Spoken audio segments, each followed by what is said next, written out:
Hi, I'm Kimberly Jentzen, and I'm really excited to bring you Listening with Brian LaFleur, Roman Banfield, both wonderful students and actors, and I've enjoyed working with them in my classes. I've asked them to help me out today to work on this amazing power tool called listening, probably one of the most important skills an actor possesses. We're going to work on a scene from Danny and the Deep Blue Sea. The script by John Patrick Shanley. It's actually a play. And we're going to take a little section of it and we're going to just work on the listening tool. Whenever you're rehearsing with another actor, you never want to get into something where you sort of know what's coming and where it's coming from, but rather you want to be extremely instinctive. I want you to surprise each other so that you're on your toes a little bit.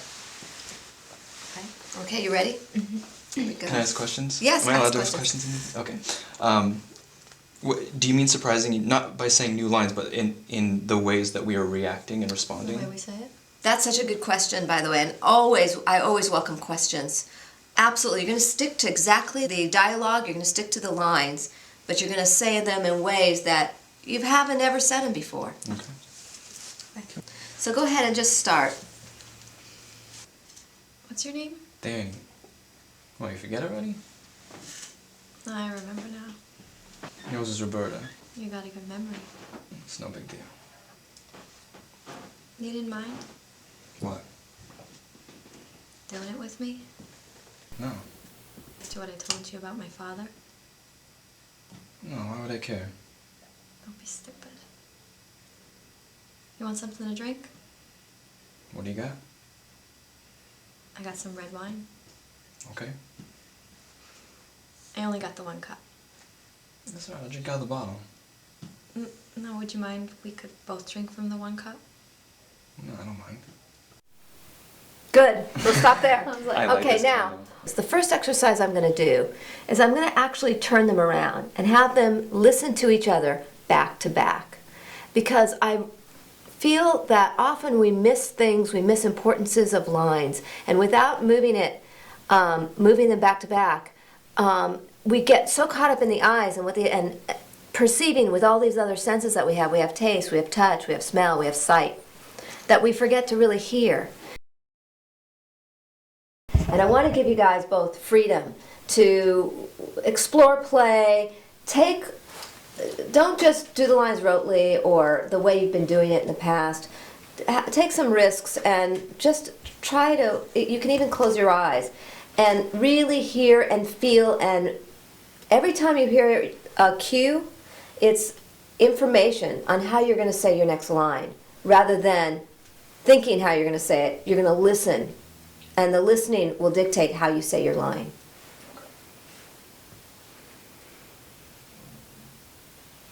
What's your name?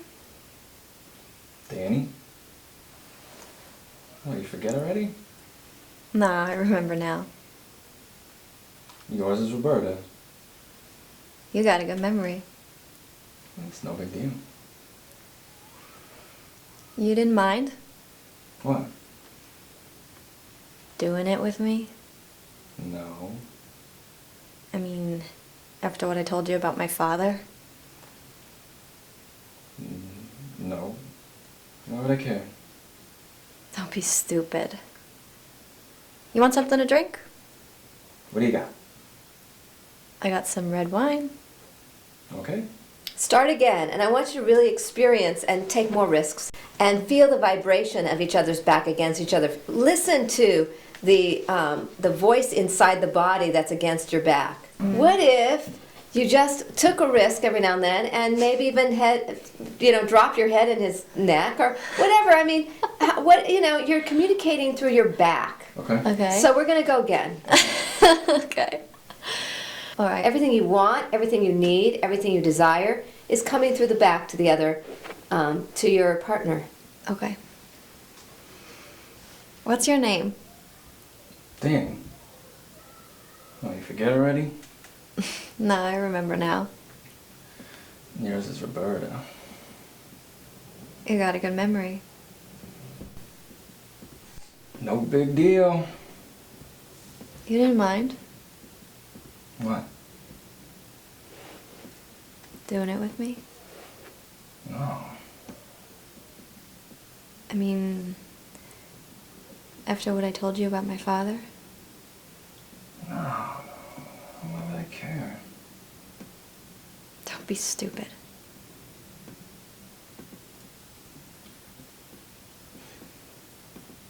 You want something to drink? What do you got? I got some red wine. Okay. But I only got the 1 cup. No, that's alright. I drink out of the bottle. No, would you mind? We could both drink from the 1 cup. No, I do not mind. Now, why do you think she needs to drink from 1 cup? And because she wants to share it with him. This is the next part of listening. The part of listening that is dictated by what the character needs or what you need. Some actors like to think of their characters as themselves. Some actors like to think of their characters as adopting the preferences and the identity of another within themselves. Whatever your language is, you're still listening for something. So that's the next question I'm going to ask. As we're back to back still, I still want to get into the text because the text really dictates so much information for you to glean into. So for example, I know Anthony Hopkins is known to read his script 100 times. And he's not just reading it rotely, he's searching and studying and breaking it down and looking to identify and connect to material. He's looking for himself in the work and looking for the character within himself. So this is such a crucial aspect to the work. So we're going to do a little bit of this character analysis. So, Brian, why must you have 1 cup? Now, right now she's been saying it like, oh, I only have 1 cup. But I think that's a weak choice that she thinks she only has 1 cup to share. I think it's much more special. I think that perhaps the choice could be a different choice. So I want to ask you, what other choices could you make with that line? Why might you want to only drink out of 1 cup? Other than wanting to share 1 cup with him? Mm-hmm.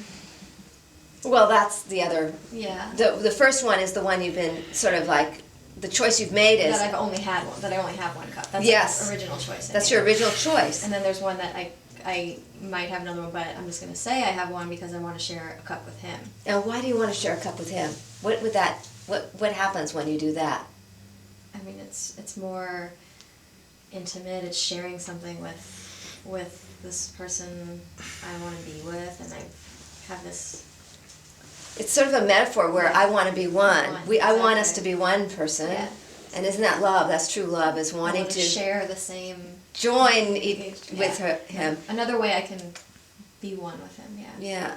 And let's start again. Okay. And knowing that, so your metaphor is you want to be, in a way now we have a new kind of listening. You're now listening to be one with them. Okay. And from the very beginning of the scene, that's what you're listening for. And Roman, what about you? In this very beginning section, is there a line in there that comes forward to you as special and leads you to some of the subtext? The first line that I feel like, as she says, to me that comes out is, "You got a good memory," and I say it's no big deal.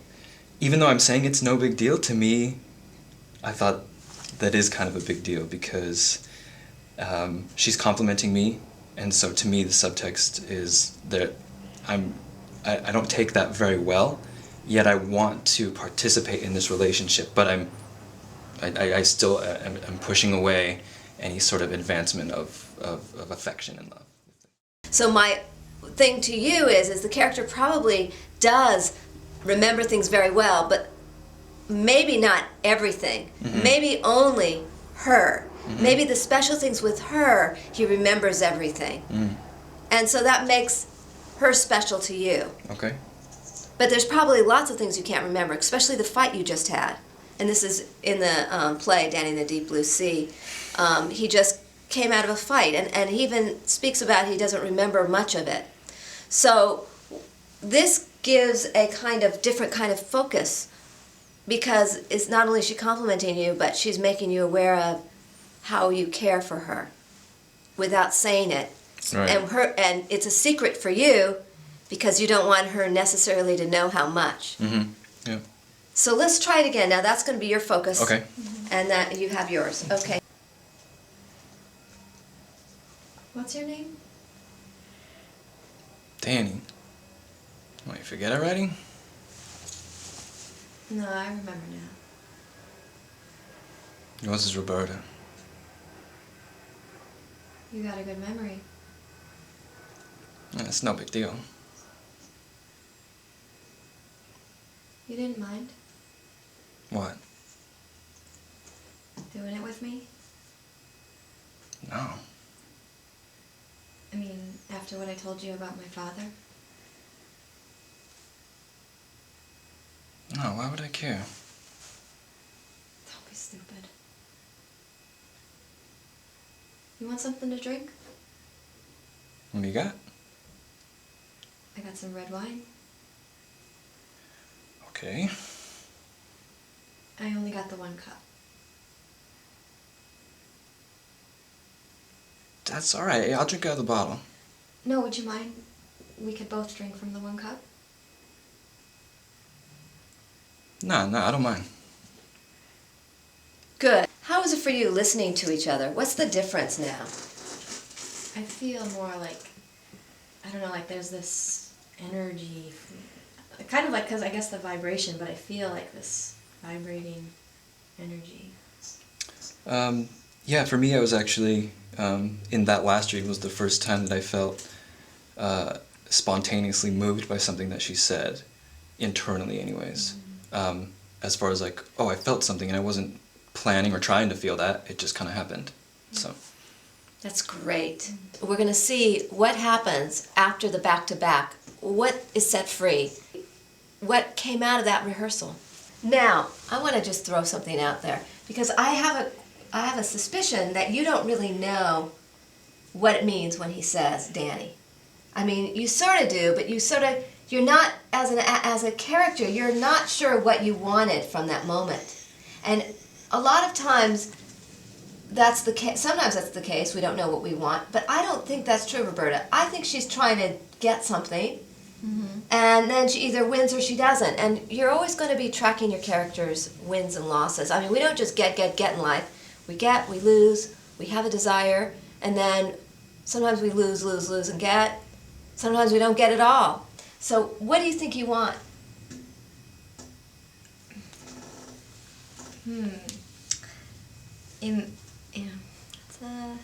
I think like maybe I wanted him to maybe get a little more angry or feistier. Like what? You don't, not me. I don't know. That's a good question. So if you want to elicit a response from him, Yeah. and that's one of the most important parts of listening is anytime we speak, anytime we communicate, is to make an effect, and we want it. And every communication is to affect change. So what do you want from him? You want to feel like you have more power in the relationship, maybe, or do you feel like you want more intimacy, or do you want to feel like you're more desired? I think I want him. I think desired is good. Yeah. I want Okay, him so you want to see him, and so that would mean that he would have more of an emotional reaction when you didn't Right. know his name. Yeah. That's what I was getting to. Yeah. So you want a response. Yeah, I want like some sort of fiery response. Yeah. So we have to see, we have to actually, it's very important that you register it, Yeah. not on your face, you don't want to show people, but you have to register it inside you when you're not getting it and when you're getting it. And when you don't get it, it's going to change your listening, change your response to whatever he said. That's what you're listening for. Okay. And everything you hear, we interpret as a positive or a negative, as something that's moving us forward in life or something we're going to have to overcome. So now she's clear. You're clear. What are you listening for? Any sort of sign of that maybe she likes me, maybe this, I'm impressing her. Yes. Maybe that sex went well. I don't know. Okay, good. So I'm going to let them explore this. What's your name? Danny. What, you forget already? No, I remember now. Yeah, yours is Roberta. You got a good memory. It's no big deal. You didn't mind What? doing it with me? No. I mean, After what I told you about my father? No, why would I care? Don't be stupid. You want something to drink? What do you got? I got red wine. Okay. I only got the 1 cup. Yeah, that's all right. I'll drink out of the bottle. No. Would you mind if we could both drink from the 1 cup? No, I don't mind. Good. One of the next, I thought that was wonderful. Yeah. That was wonderful. One of the next stages that we would start working on is also the layers with her father. Mm-hmm. That this could trigger anything, emotion. Because I'm assuming that this, I know the script, mm-hmm. but I know how hard and how humiliating that relationship is. And so it keeps you from feeling that you deserve love. And anything that keeps us from feeling we deserve love is extremely important to explore in the work. And so, again, Danny and the Deep Blue Sea is very much a script about the challenge with loving. And I think that's all for today. I want to thank you so much for coming to the studio and spending time with us while we worked on this amazing tool, listening.